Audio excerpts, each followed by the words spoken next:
Halo, apa kabar semuanya teman-teman? Semoga kita semua dalam keadaan sehat walafiat. Amin ya robbal alamin. Teman-teman, hari ini saya tidak akan berbicara tentang kosakata, tapi saya akan berbicara tentang batik. Ketika salah satu influencer yang dari Amerika itu, yang namanya ISOSpeed, itu beliau datang ke Malaysia, kemudian beliau mendapat baju batik dari warga negara Malaysia.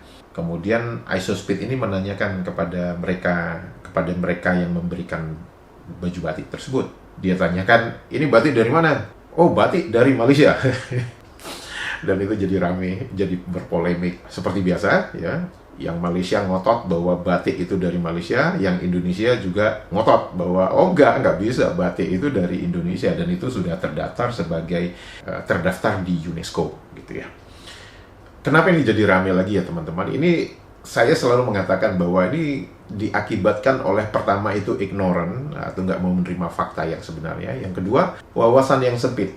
Kenapa saya sebutkan wawasan yang sempit? Saya itu kebetulan pernah mendatangi banyak sentra batik yang ada di Indonesia, khususnya yang di Jawa. Saya bercerita yang ada di Jawa dulu, karena batik itu juga ada sebagian di Sumatera Barat juga ada batik. Tapi kalau saya berbicara tentang batik dengan skala yang masif, itu kita berbicara tentang yang ada di Jawa. Karena di Jawa itu batik itu adalah sebuah tradisi turun-temurun, dan orang Jawa itu sering berbicara dengan menggunakan simbol-simbol. Dan simbol-simbol itu bisa ditunjukkan melalui pola yang ada di kain batik yang digunakan. Tempat pertama yang saya datangi ketika saya ingin melihat bagaimana tradisi batik di Indonesia itu, tempat pertama yang saya datangi itu adalah kota Yogyakarta. Di kota Yogyakarta itu ada banyak sentra batik, dan itu menjadi sesuatu tradisi. Mereka bisa membuat batik di rumah mereka sendiri, dan itu menjadi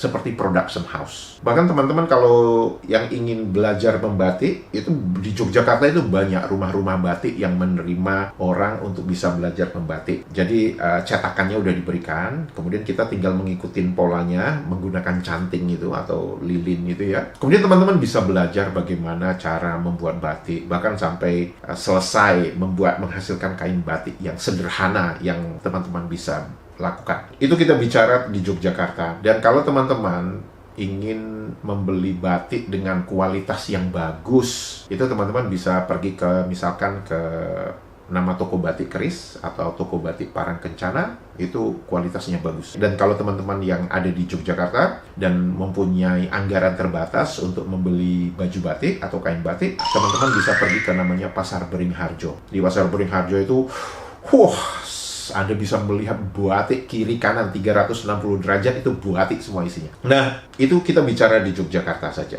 ya. Kemudian kalau misalkan teman-teman mempunyai kesempatan untuk datang ke Solo. Nah, di Solo itu ada 2 perkampungan batik. Saya bicara perkampungan ya, bukan hanya sekedar rumah-rumah 1-2 rumah, enggak. Saya bicara perkampungan. Itu di Solo ada 2 perkampungan, yang satu namanya Perkampungan Batik Kauman, yang satu lagi Perkampungan Batik Laweyan. Kalau teman-teman ke sana, itu rumah-rumah orang di kampung itu sebelah itu semuanya menghasilkan batik semua. Kalau misalkan teman-teman nggak punya waktu untuk pergi mengeksplor, untuk pergi mengunjungi satu-satu rumah yang ada di Perkampungan Batik Kauman dengan Perkampungan Batik Laweyan ini, di Solo itu ada satu pasar yang isinya menjual kain batik semua. Dan nama pasar itu adalah Pasar Klewer. Nah, di sana teman-teman bisa melihat ya bahwa batik itu dijajakan dengan sangat masif, dengan sangat banyak. Dan batik yang dijual di Pasar Klewer itu bukan hanya batik yang hasil dari produksi dari Perkampungan Batik Kauman dengan Perkampungan Batik Laweyan saja. Karena di Pasar Klewer itu menjadi pusat pengumpulan produk batik yang ada di Jawa bagian tengah dan utara. Kenapa saya sebutkan utara? Karena di bagian utara dari Jawa, yaitu di daerah Pekalongan khususnya, itu ada lagi sentra batiknya. Dan kalau kita berbicara tentang motif batik, antara batik Pekalongan dengan batik yang ada di Yogyakarta atau motif batik yang ada di Solo, itu warna-warna batik di Pekalongan itu warnanya lebih terang. dibandingkan warna-warna batik yang ada di Jogja atau Solo yang lebih ke arah warna-warna gelap atau warna coklat tua begitu ya. Itu perbedaannya, dan dari segi motif juga kalau kita melihat batik di Jogja atau batik yang di Solo itu banyak ada yang namanya motif parang kencana. Tapi kalau di Pekalongan, karena itu daerah pantai utara, jadi motifnya itu banyak motif-motif seperti gelombang, warnanya terang. Jadi disesuaikan dengan kehidupan masyarakat yang ada di pantai utara Jawa. Itu kita sudah berbicara 3 ya, artinya Yogyakarta, Solo, Pekalongan. Kalau misalkan teman-teman mempunyai kesempatan lagi, pergi ke yang namanya Cirebon atau Kuningan. Nah, di situ mereka punya sentra batik lagi. Dan motif batiknya itu berbeda. Jadi, motif batiknya itu seperti awan, begitu ya. Mega mendung ya, kalau nggak salah ya motifnya. Tolong teman-teman koreksi saya, nama motif batik yang ada di Cirebon atau di Kuningan itu. Itu kita berbicara di Jawa saja ya. Jadi di Jawa itu aja sudah, Yogyakarta itu aja udah bejibun. Apalagi di Solo itu, wah, Kauman dengan Lawean, kemudian yang di Pekalongan, kemudian yang di Cirebon dengan Kuningan. Itu kita berbicara hanya untuk yang di Jawa bagian tengah atau utara. Kalau kita ke arah timur sedikit, di daerah Malang, itu ada namanya yang batik Celaket. Nah, itu motifnya berbeda lagi, tapi itu menjadi tradisi masyarakat Malang mengenai batik Celaket itu. Kemudian ketika saya mengunjungi Provinsi Sumatera Barat, orang Minang, itu saya pergi ke suatu tempat yang namanya Pandai Sike. Pandai Sike itu kalau di Indonesia kan Pandai Sikat, jadi sikat ya. Pandai Sike itu terkenal dengan tenun, kain tenun atau kain songket. Nah, kain songket di Pandai Sike itu adalah salah satu kain tenunan atau kain songket yang paling bagus untuk di Sumatera Barat. Bahkan kalau saya katakan mungkin yang paling bagus untuk di Indonesia, Pandai Sike itu salah satu yang dalam 5 besar kain songket yang bagus. Salah satunya itu ada di Pandai Sike. Ketika saya ke Pandai Sike itu, saya menemukan juga batik. Batik itu adalah produk dari Pandai Sike itu sendiri. Dan motifnya tentu berbeda dengan motif yang diketahui, yang sudah saya sebutkan sebelumnya, yang ada di Jogja, Solo, Pekalongan, Cirebon, Kuningan. Itu adalah beberapa tempat yang sudah saya kunjungi. Ya, biar lancar. Itu pakai apa tuh, Bu? Lidi.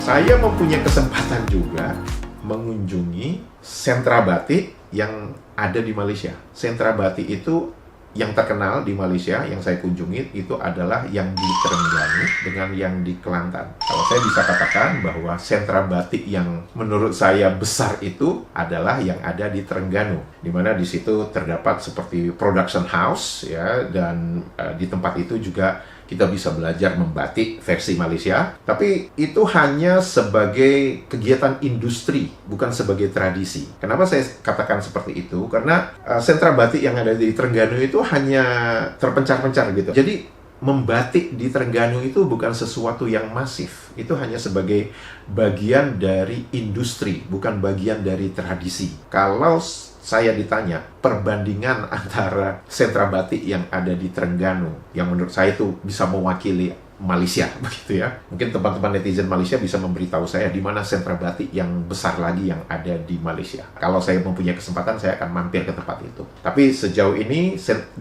sentra batik yang saya kunjungi itu adalah yang di Terengganu dengan yang di Kelantan, tapi yang di Terengganu menurut saya lebih representatif. Nah, begitu saya bandingkan dengan perkampungan batik atau sentra batik yang ada di Yogyakarta aja deh. Saya nggak akan ngomong yang ada di Solo, di mana di Solo ada Kauman dengan Lawean, apalagi dan di Pekalongan atau yang di Cirebon atau Kuningan. Saya nggak ngomongin gitu deh. Saya ngomongin yang di Yogyakarta aja. Itu kalau saya bandingkan dengan tradisi batik atau sentra batik antara Yogyakarta dengan yang di Terengganu, jauh men. Jadi kalau misalkan hanya karena industri kecil yang ada di Terengganu itu, terus Malaysia itu langsung mengklaim bahwa oh ini batik punya Malaysia, saya hanya ngeliat ini orang ini nggak ngaca atau gimana begitu ya. Dan menurut saya itu sangat disesalkan karena membatik itu bukan tradisi di Malaysia. Itu fakta. Membatik itu adalah tradisi orang terutama yang ada di Jawa. Jadi kalau dikatakan batik itu dari Malaysia, ya saya ketawa aja lah gitu. Saya ketawa sambil miris gitu. Karena mereka yang mengatakan batik dari Malaysia ini sebenarnya wawasannya sempit gitu. Jalan-jalannya kurang jauh dan kopinya kurang pahit gitu. Kalau saya ingin membuat perbandingan antara sentra batik yang ada di Terengganu dengan sentra batik yang ada di Yogyakarta, wah itu perbandingannya itu antara apa ya? Yang sentra batik yang ada di Terengganu itu nggak ada seujung jari kelingking gitu kalau dibandingkan dengan sentra batik yang ada di Yogyakarta itu sendiri. Nah, jadi kepada netizen Malaysia yang bersikeras mengatakan bahwa batik itu dari Malaysia, saya hanya berharap kalau Anda punya kesempatan, kalau Anda punya rezeki, tolonglah jalan-jalan ke Indonesia, datang ke Yogyakarta. Ke Yogyakarta itu jangan hanya ke Jalan Malioboro aja, coba datangi production house yang ada di sekitar daerah Yogyakarta itu, tempat-tempat penghasil batik. Datangin tempat itu, kemudian kalau nggak sempat, coba datangin Pasar Beringharjo. Kemudian kalau ingin melihat batik dengan produksi dengan kualitas yang bagus, ya belilah di toko batik keris atau toko Parangkecan atau beberapa produksi batik yang kualitasnya bagus. Kalau misalkan masih kurang puas juga, Anda bisa pergi ke Solo. Anda datangin itu perkampungan batik Kauman dengan perkampungan batik Lawean. Kemudian kalau Anda punya kesempatan lagi, Anda datangin gitu ke Pekalongan di pantai utara Jawa. Anda akan melihat itu banyak jenis-jenis batik. Kalau Anda mempunyai kesempatan ke Surabaya atau ke Malang, ya jangan hanya ke Bromo aja. Anda juga harus pergi ke Malangnya. Dan Anda bisa lihat itu, ada batik Celaket. Kemudian kalau Anda punya kesempatan lagi, Anda pergi ke Cirebon atau Kuningan. Cirebon Kuningan itu dekat aja dari Jakarta. Di Cirebon itu juga ada namanya batik Trusmi. Nah, itu juga terkenal. Jadi Anda tinggal pergi ke sana aja. Itu obrolan saya tentang batik. Jadi pada netizen Malaysia, kalau masih bersikeras mengatakan batik itu dari Malaysia, tolong jalan-jalannya tuh jauh dikit. Terus matanya dibuka lebar, terus minum kopinya tuh agak yang pahit, jangan yang manis-manis. Karena kalau yang manis-manis nanti diabetes ya. Baik teman-teman, itu saja. Semoga kita semua sehat walafiat. Dadah!